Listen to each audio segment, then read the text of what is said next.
தொழுகை இல்லாத வீடாக இருந்தால் வீட்டை நீங்க வேணும்னா பெரிய மாடிய கட்டுங்க, டைல்ஸ் போட்டீங்க, ஏசி போடுங்க, பார்க்கறதுக்கு கண்ணாடி மாதிரி வச்சுக்கோங்க.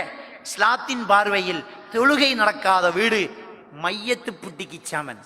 ரசூலுல்லாஹி ஸல்லல்லாஹு அலைஹி வஸல்லம் சொல்றாங்க, அதை கபர்ஸ்தானம் ஆக்காதீங்க. ஏன்னா அதுல நம்ம ஸ்ட்ரிக் இல்லாம இருக்கிறோம். சமைக்கிறதுக்கு இடம் இருக்குது, சமையக்கட்டு, தூங்குறதுக்கு இடம் இருக்கிறது, bedroom, visit room, waiting room, எப்படியெல்லாம் ரூம் பேரெல்லாம் போட்டு வச்சிருக்கிறோம். தொழுகை எங்க? தொழுகைக்குரிய இடம், தொழுகிற இடம், அதை பக்குவப்படுத்துறாங்களா? எவ்வளோ ஒரு முக்கியமான ஒரு விஷயம். ஒரு வீட்டுக்கு ஒரு பெரிய ரூஹானியத்தை அந்த தொழுகை தான். அது கபர்ஸ்தானம் செத்து பொணத்தை அடக்கின இடமா போயிட்டு. நம்ம வீட்டில் உள்ள பெண்களுக்கு தொழுகையே சொல்லி, நாங்களும் வீட்டில் சுன்னத்துக்களை தொழுகி, தஹஜ்ஜத்தை வீட்டில் எழும்பி தொழுது, துஹாவை வீட்டில் தொழுது, அந்த வீடு ரூஹானியத்தா இருக்கும். சில மக்கள் வந்து கேட்கிறாங்க, அந்நிய மக்களுக்கு ஜனாதாவை